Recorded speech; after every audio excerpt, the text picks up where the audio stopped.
The first question is, what is the problem, the issue of the energy system of today? There are many problems with the energy system today.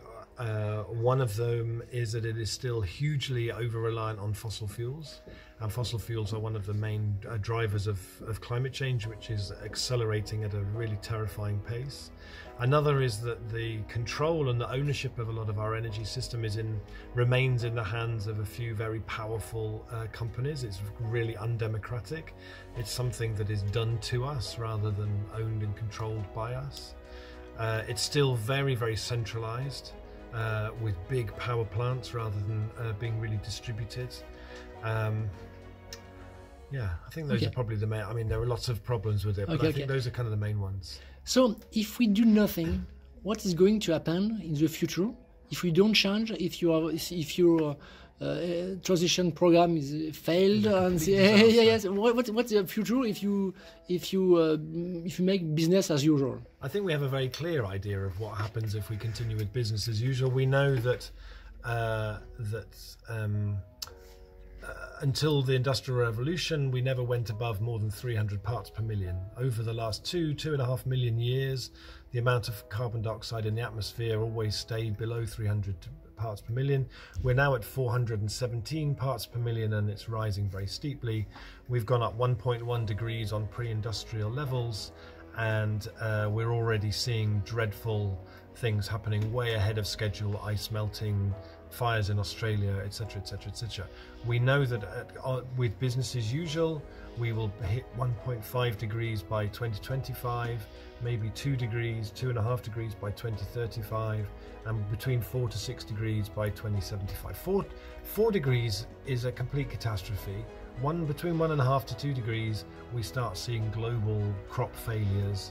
You know, we are on a very firm trajectory towards an uninhabitable planet within the next 50 years. So for me, 50, 60, 70 years. So for me, the urgency is, we know that we need to be cutting emissions now by about 12 or 13% a year, which has never been done before. It's historically unprecedented, but that's the challenge that we have, and I feel like it is, if we embrace it with enough imagination and commitment and possibility and connected thinking, then it is possible. But the world will be quite a different world, I think, but in many ways a much, much better world. Okay, thank you. That's the third question. What do you propose? What do you propose? If you are energy minister of the world? What is your decision, the first decision we want to do to change this? By what do you want to start to change it? I think if I became the energy minister, I think firstly we need to look at this in a really holistic way. So it's not just about energy, it's about food and transport. I would say the first thing I would do would be to create a kind of a transition enabling act, like an act of parliament that would change all the things that are currently the obstacles to stopping the huge rollout of solar energy here in France. I would be introducing legislation around taking cars out of city centres. I would make public transport free everywhere. I would invest in that so that nobody would ever really have a need to have a car. Why would you want to have a car when public transport is so brilliant and free? And then all the space that you could reclaim in urban centres for doing other different things with. We need to insulate people's homes across the country at an enormous pace. I'd make sure that all new building is built to passive house standard and ideally uses as many locally sourced building materials as possible. For me, where we need to get to in the next 10 years is an economy that is much more local, is much more resilient, is much, much more energy efficient. The energy that we do use is locally generated, but that we use a fraction of the energy that we used to use, and we don't travel so far, but we have a much richer life in the places where we live. Okay, thank you. Last question. Have you got something you are very sure about this?